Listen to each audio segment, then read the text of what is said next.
if you add people from other parts of the world, it will open up your minds in very, very, very different ways.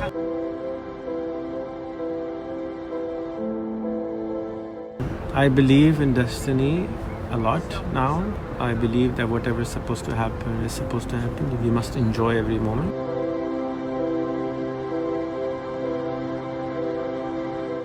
Smart people should act smartly and surround themselves with smart people so they can take good decisions. We live in a time where we literally can solve all the problems of the world. And we're not trying to do that. We're trying to do stupid things.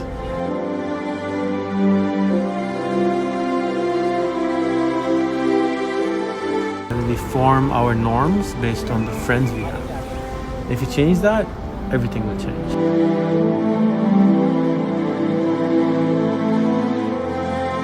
I think we should all change our friends first step. Unfriend majority of your friends and add people from all around the globe to have a different global perspective, because we don't live in a country, we live on planet Earth.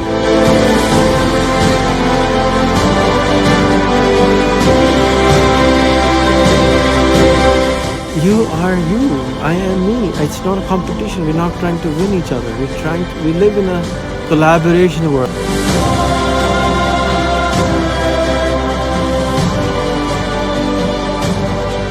People of Ellison, please listen to me. Please add 100 of my Pakistani Facebook friends. What would that do to you? It will give you flavor in life.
Hi and welcome to Shaping the Odds. We're in Eidskrem today with Rehan, coming from Pakistan, sharing his vision and mission, and let us see how he has been shaping the odds in his favor and for his own country, Pakistan. So, Rehan, Hi. you're able to multitask. Yeah. So, Ni hao. why are you here, Rehan? Why are you in Eidskrem? Why are you in this Scandinavia at the moment? Hi André, thank you for inviting me to Eidskrem. I came to see a fire which was lit up right there 2 days ago, and it was a very different weather the day before, and today there's sun. The day before there was no sun, and I came to Sweden less than 2 weeks ago to speak in a mind conference on how I have been using social media to allow people to grow themselves and develop their mind. Exactly. Yeah. But before you say more about that, I want to know, who are you, Rehan? My name is Rehan. I was born in a city called Karachi, a small town, 22 million people, in a country called Pakistan, 220 million people, mostly famous for Osama bin Laden and Malala Yousafzai. I grew up as an entrepreneur in an entrepreneurial family, and I think that's it. I'm just a normal human being. And I learned that you were using some resources coming from Norway and the Nordics. You were making paper. So my father was in paper business, and he was importing paper before China and Indonesia were the places for making paper, from Sweden, Norway and Finland. So all my life I have been seeing paper reels from Norway, Sweden and Finland. But my father has never been to Sweden. My brother has never been to Sweden. You know, we were probably one of the largest supplier of newspaper in Pakistan and one of the biggest customer from this part of the world in Pakistan. But they never came to see this beautiful country. And yourself then, growing up in a entrepreneurial family and spirit, what did you do? So I started selling Commodore 64 games when I was 13, and then I somehow had a large library of Commodore 64 games. Then I started creating devices for Commodore 64, a speech digitizer called Voice Master, speed increaser, fast load cartridges, Dolphin DOS. I don't know if you were playing with all those, but then I went into selling fax modem cards. Then I went into an ISP. Then I went into selling fax to email to fax service, then internet telephony. And then I started my first company in the US in '99, selling boxes which could allow you to make cheaper calls. Today WhatsApp does that for everyone in the phone. But back in the day we had to have a huge box in order to make a cheaper phone call.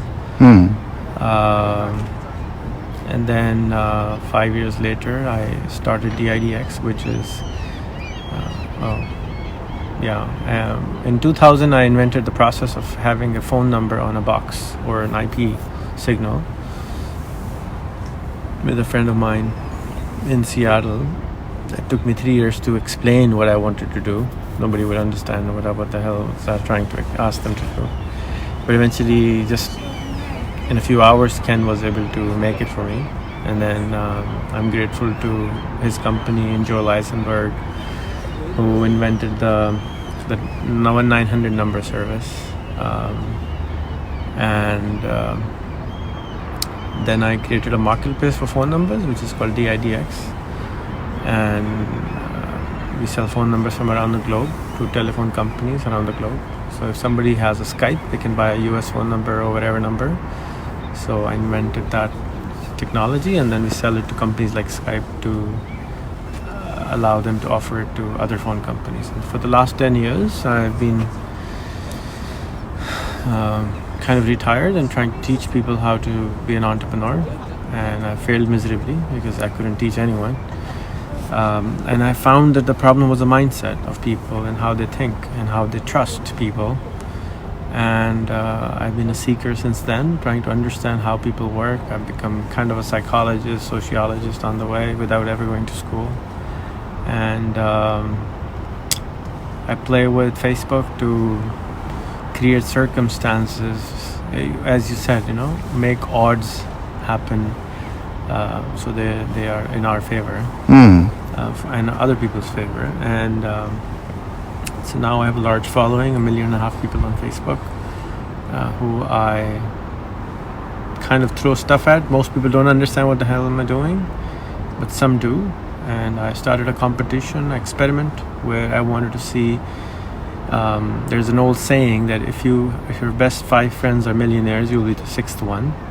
So I wanted to see if virtual friends can do the same, and I did an experiment where I asked people in Pakistan to make friends from all over the world and see what happens to their brain, or not to the brain, to the mind, and how they would look at the world differently. And it changed their minds totally. It make them look at things in a very, very different perspective without they even knowing that they're changing, without them actually feeling that something has changed.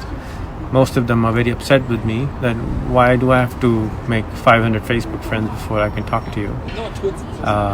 Why don't you just do this for me? But the unfortunate part is you can't just, it's like handing over a degree to someone without going to school. So that's what I've been doing, kind of, yeah. And then you also engage them on and further, you help them with a PC and Yeah, help so them. the experiment was that I wanted to create a system where people would want to add Facebook friends, want to change themselves. Most of them did not want it to change. Like, we all don't want to change, so we incentivize it. Like, most of us don't want to go to work, but we go to work because we get a job with money, and that with money we can buy things which gives us pleasure. So I said to people that if you add 500 of my Facebook friends, I'll give you a free laptop. And so far I've given 400 laptops, and I have measured what happens to their mind, and they're incredible results. And it's not only a random selection of your friends, they have to be from abroad. They could be any of my Facebook friends now, because I wanted to scale the program. Initially I measured it with only foreigners, and most people are very hesitant to add foreigners because they don't know the language. They think they will bite them or something, or they are infidels, or they're not Muslims, so they would be not good to be friends with. So I just changed the plan and said, okay, just add any of my 500 Facebook friends, and then you have to interview them like you're doing, to 20 of them at least for half an hour. Yeah. And if you do that, I'll give you a free laptop. So I'm kept modifying the plan and change. We didn't have interview before, so some guy put a girl's photo and added 500 people, and we had to give him a laptop. So we had to change that. We will interview you, and then we measured what happens, and then we asked people to interview, and I found that the self-confidence was increasing very dramatically, very high, if they were to interview people. And one thing is what you do at home then, and empower all these entrepreneurs and people who need help in a way, or guidance. But what do you do international when you travel like this? Who do you meet? What do you do? So I've been living a very random life for the last couple of years. I don't plan much. I try not to plan a lot forward. It gives me tension to plan. So for example, if you said you have a flight 9 o'clock in the morning tomorrow, I'll probably not sleep tonight. So I would rather, I've been working for 15 years all night. I was putting in all-nighters because I was living in Pakistan while working in the US. So my work hours were 6 o'clock at night to 4 a.m. in the morning. So I was awake all night. So my body clock has changed. When I meet outside, I want to see the rest of the world. Pakistan is less than 3% of the planet in terms of population, and then that means 97% of the population is outside Pakistan. And I wanted to know, how do you think? What's your mind saying? How do you see the world? And I'm a very curious person when it comes to that. I have not lived in Europe for a long time, maybe 2 months, and I was very shy, so I couldn't make any new friends. I was just always sitting inside. I was in Moscow. I probably went out twice in 2 months, just sat online. It was a very early time of the internet, 94. So I had to work on myself and allowing myself to become friendly and not be scared of human beings. I have the confidence to talk. I'm still working on it. And what you do for a living is also then connecting the dots. When you see people that should meet, you ask them to. Yeah, so I've been doing that for a long time. I became very good on the internet. I met my friend Suzanne Bowen, used to be called Suzanne Slay, who I started my first company with in the US with her help. I met her online on Facebook, on an mailing list. There was no Facebook back then. And she helped me a lot. She gave me a lot of confidence to talk, to believe in myself, to not think of Pakistan as a bad place. I used to blame Pakistan for a lot of bad things. But then I realized it has nothing to do with the country. The whole world used to be like this. Norway was not rich. America was not rich. China was not rich. Everything changes. Somebody has to work hard for it. At least a few people have to work very, very hard for it.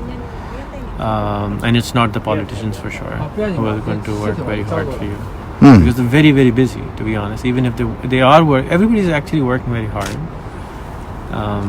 But the expectations we have from politicians is incorrect. The world has changed and the politicians have not. The world has changed, the technology has changed, the people have not. So what I act as is an evangelist for technology. And my goal earlier in Pakistan was to teach everybody entrepreneurship. But now I have modified it to make it that everybody should have a smartphone, internet access, and they should know that they can search on YouTube whatever they're looking for. Hmm. So if people could just search on YouTube properly, they have all the solutions available right there.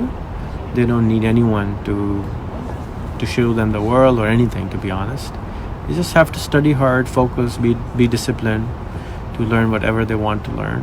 And their world will change, and then they can change the rest of the world. And you've been now in Ålesund for your first time.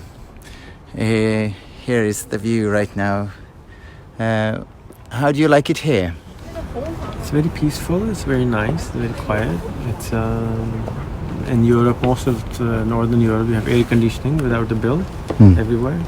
You have to pay a lot of money for that. You have to pay a lot of heating. You have to pay a lot of air conditioning. So it's really beautiful. The place is stunning. What's there to complain? Yeah. What's there to complain? Yeah, correct. Well, I'm sure there are. People who are living here have a lot of things to complain about. But as a tourist, as a person from outside, it's as a person who really doesn't want to live anywhere. I want to not live anywhere. I want to live as long as I can, maybe a month maximum in a place, and move on to the next place. Because when I travel, my day becomes very, very long. So I can live 1,000 years in the same lifetime just by traveling and seeing the world and learning new things, because it keeps you young. It keeps you. My day becomes longer. It just does. Even if I wake up at 11, like just we did today, and it feels like it was a year ago I was at your father's place, even though it was just today. Because when you change the scenery, the mind doesn't understand, and it feels that it was a long time ago.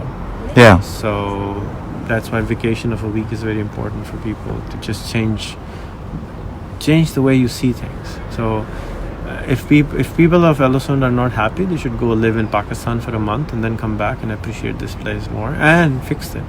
Similarly, if people in Pakistan aren't happy, they should go and live for a month in Dubai and just condition their mind in a different way. And don't live with Pakistanis when you go to Dubai. You go and live with a different person from a different country. A lot of Pakistanis complain that I don't meet them when I travel. And the reason is that I have met enough Pakistanis in my life. And then people complain, why don't you eat Pakistani food when you travel? Because I've eaten most Pakistani food all my life. There's so much to explore. So I would rather try something different. Yeah. And you have been streaming quite a lot to the people at home too. What do you think a community, a city like Ålesund could benefit from anything in Pakistan and vice versa? Well, that's a beautiful question. Thank you for asking. People of Ålesund, please listen to me. Please add 100 of my Pakistani Facebook friends. What would that do to you? It'll give you flavor in life. I can tell you that people in Europe, most of them don't even understand flavors, because you don't have a lot of flavors. The food in this part of the world is very bland. And I'm not complaining, I'm just telling you that we don't know what we don't know. The first time I went to a Thai restaurant in my life, I didn't like the food. I left it. I just hated it. And now when I'm traveling, if I don't eat Thai food a week, it's very difficult for me, because I'm like craving for it. It's amazing. So the flavors, the world has amazing flavors, and you should try it.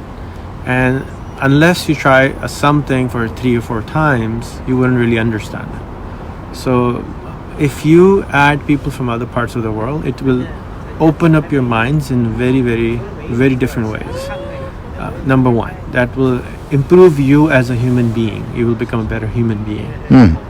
Number one. Number two, you will have partnership opportunities from around the world. The knowledge which you have acquired here allows you to see the future.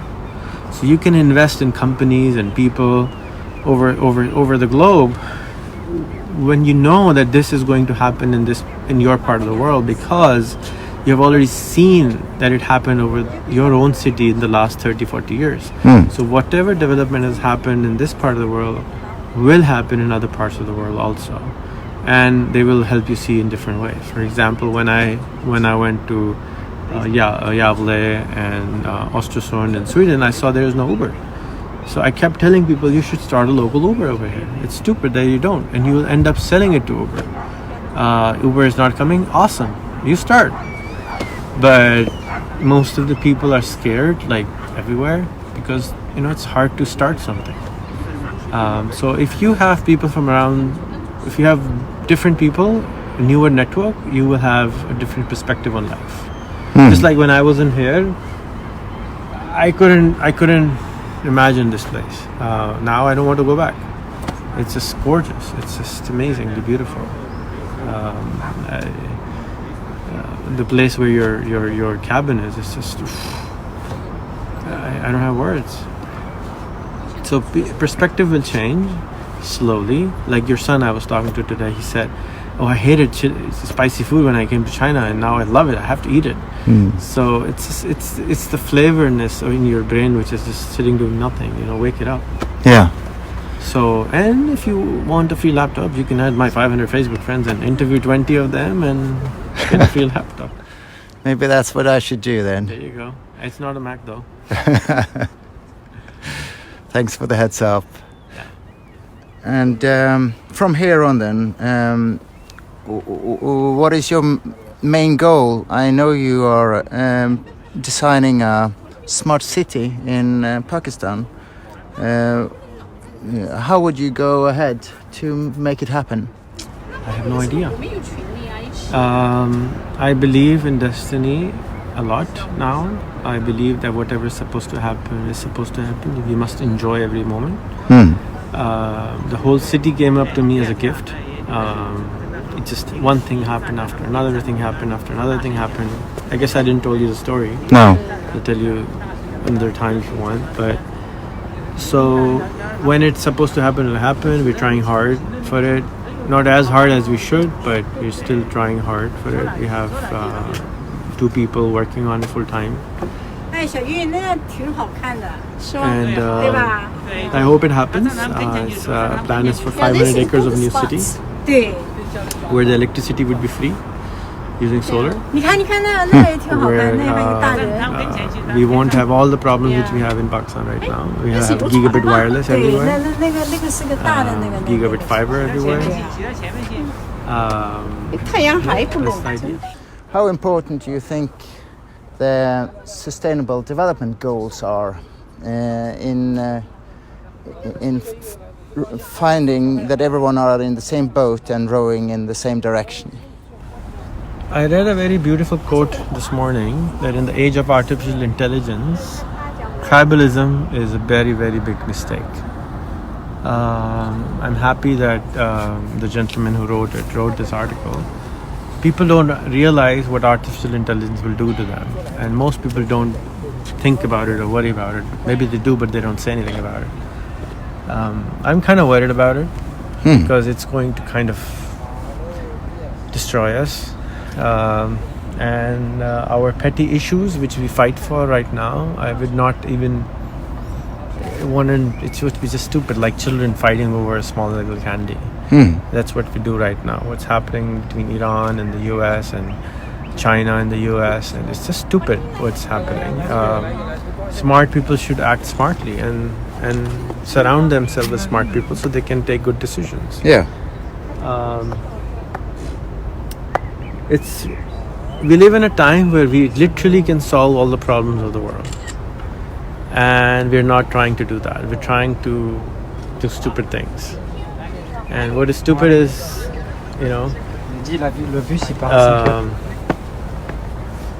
what is stupid is that if you can have 10 apples in $1 without hurting anyone, it's like you still buy 1 apple for $1.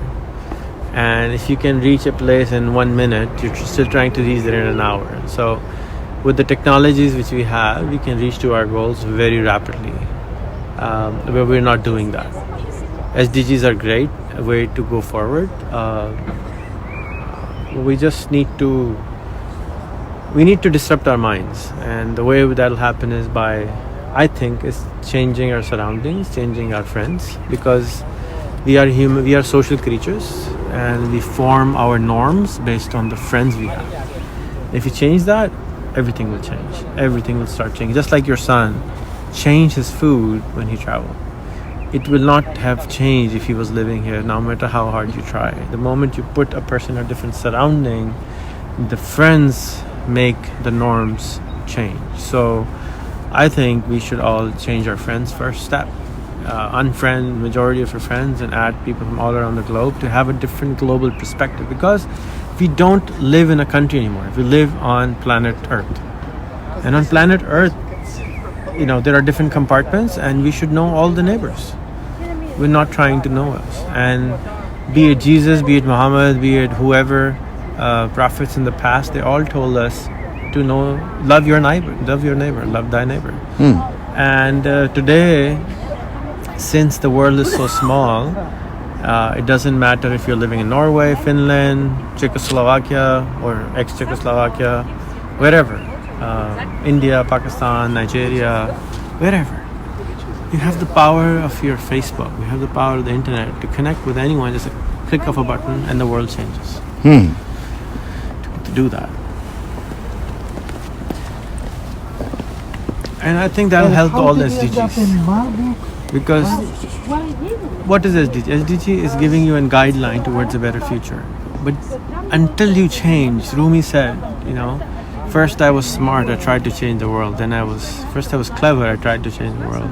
Then I was a little wise and I tried to change myself. So when you change, everything starts to change. There are more Teslas here than in my country, in a 60,000 people city, right? We have maybe 4 Teslas in a country. There are more Porsches here than probably my city. So do the people have extra head or extra brain, extra hands, extra time? It's all the same now. Equalizer. The internet is an extreme equalizer of humanity. We have the same YouTube, we have the same internet, we have actually got better internet than you guys and cheaper. We're just not using it in the right way. And if we start using it in the right way, we can empower our people.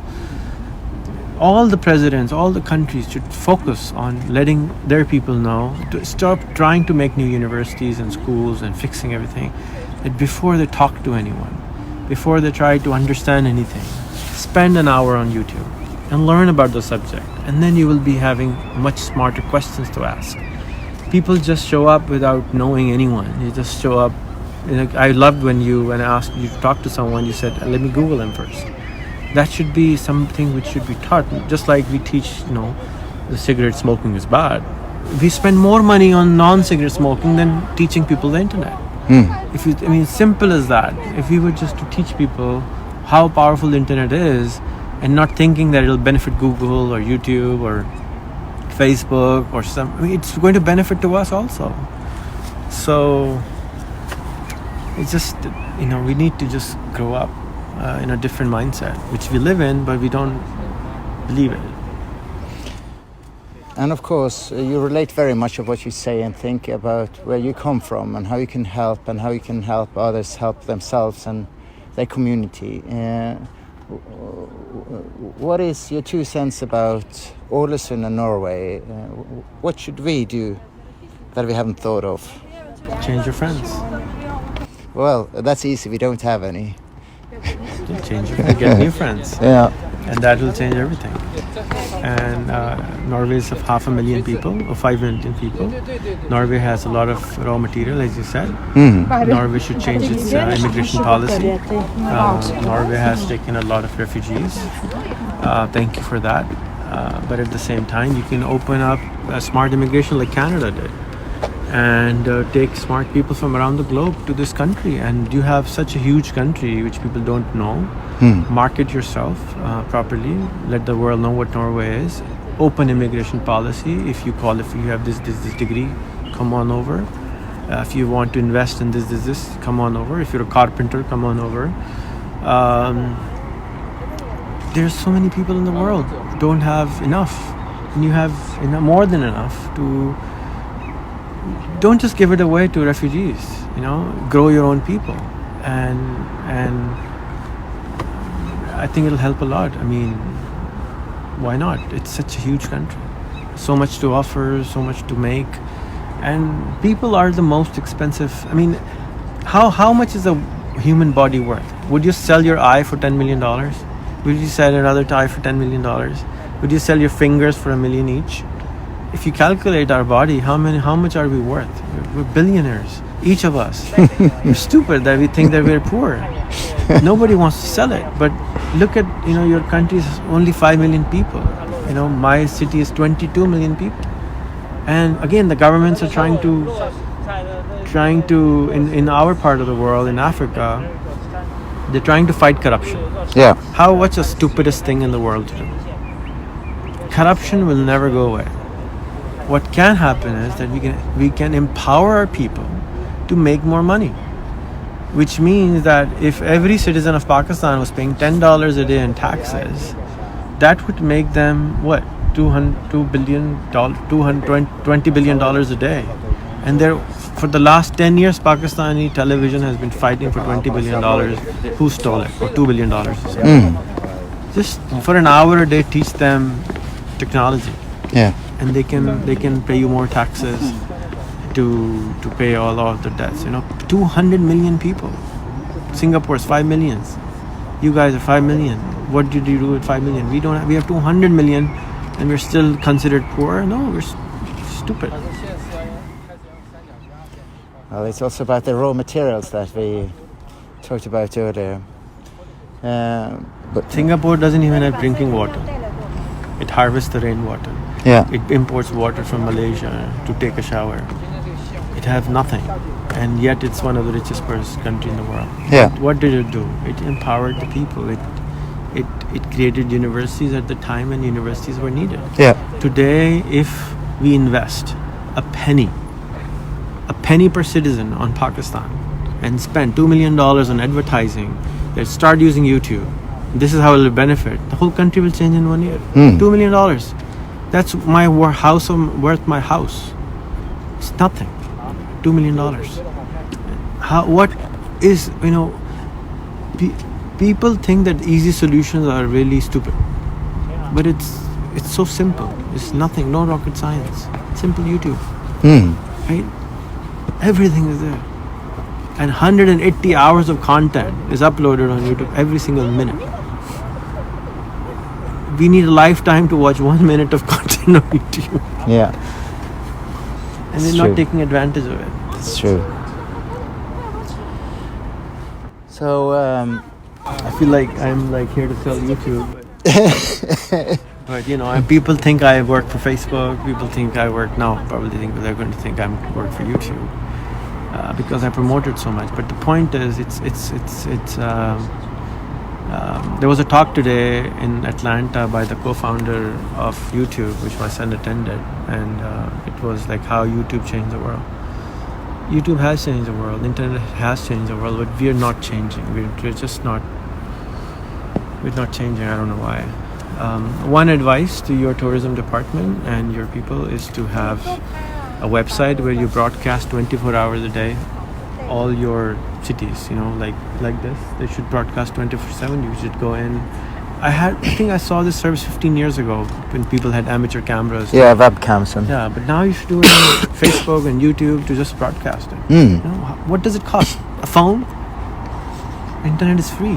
Yeah. Just broadcast this every single moment for the rest of the life of the city.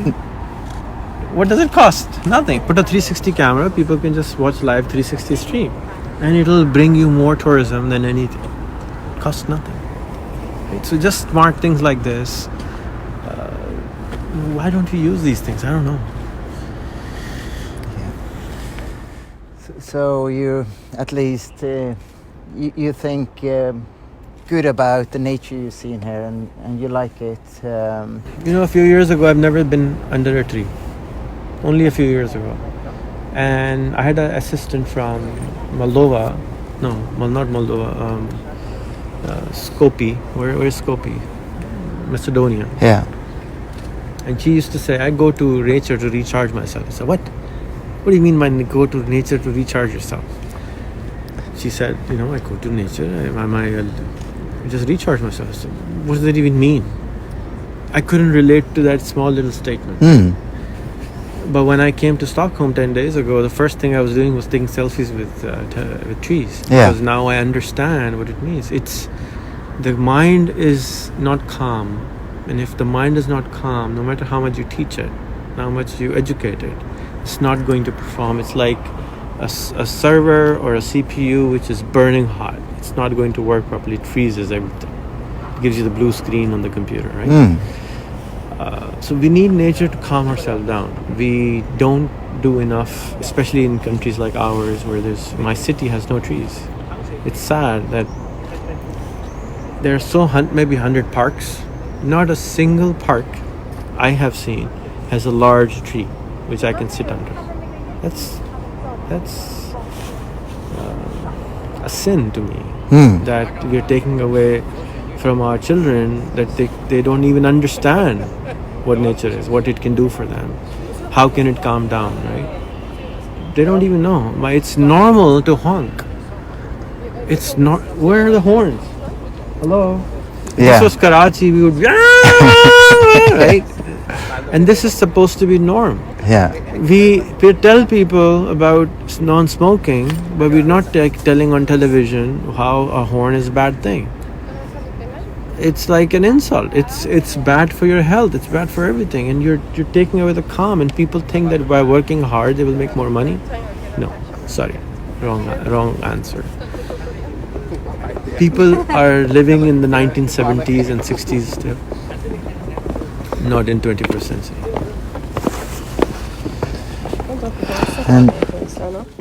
And a couple of comments on how you have understood the project we're working on as Smart Nations.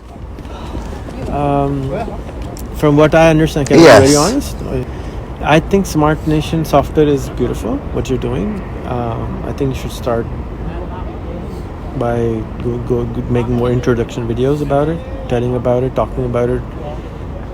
Just like, you know, when you are in our country, when a child is born, they start thinking which school it will go to.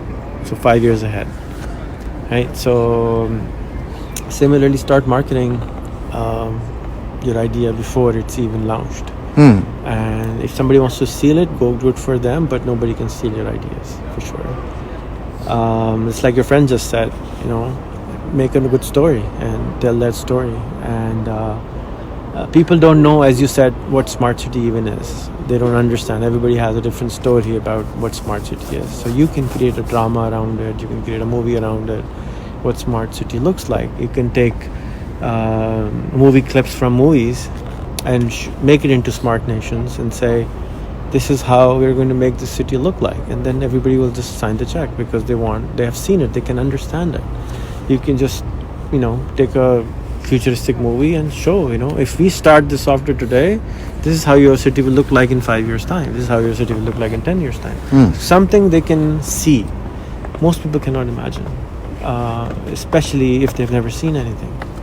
I read somewhere that when Columbus came to the US, it took 15 days, 2 weeks or something for the indigenous people to understand what a ship is, because they thought it's a mountain, because they've never seen a ship before, so they didn't understand what's happening. Could be fake story, but this is what a story I heard. People cannot imagine something they have never seen. So when I posted photos from your place yesterday, some people wrote Pakistan is more beautiful. Might be, but it's just different. It's not a competition. You are you, I am me. It's not a competition. We're not trying to win each other. We live in a collaboration world. We don't live in the 1960s where everybody has to be better than someone else. But still, unfortunately, our mindset are that we still live in the 1960s where somebody has to be better than the other guy. And we're still living in the competition world, not the co-opetition or a collaboration world. Yeah. So smart cities smartnations.com is a wonderful idea. Just let me know what I can do for you. I think you should build stories around it, cartoons around it, movies around it, have a media team around it, because it's more important to sell the story than the story itself. If you have an amazing product and you can't sell it, it's not an amazing product, right? Yeah. So many books have been written, nobody reads them. Most people don't even know what Republica is, in our country especially. So you have to make a story, you have to do great marketing. Have you read the book Sapiens? No. So it's one of the best read books of today's time. And the guy, Noah Harari, gives credit to his partner that because he was a marketing guru, the book became very good, but there are so many other books. But because the marketing was good enough, he was doing the right things, it became a super movie, a super book. So I think that marketing is extremely important in today's world. Do you think Coke is healthy? Yeah. Do you think Coke is healthy? I think Coke is very unhealthy, right? But we drink it every day. Yeah. Do you think bread is healthy? We eat it every day. Of course. Do you think milk is healthy? We still drink it every day. Yeah. We eat shit every day because the marketing was good. Yeah. Right. So, and you have a good product. So at least, have good marketing around a great product. So let's end it at that, about a good product and about people suspecting you selling YouTube and Facebook. I'll let them suspect. I don't live for them. They're not paying my bills. Could I ask you for a favor? Yeah. So am I doing to jump? For the new future, that people might suspect you are hired by the Tourist Association of Ålesund. Send me the check.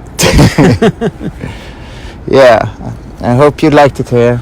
No, it's gorgeous. The fee is being paid by the view. Yeah. It's like, when I'm back, I would say I was sleeping. I was dreaming. Yeah. It's gorgeous. Okay. Thank you everyone for watching. Do share the video so that others can take advantage of what we know.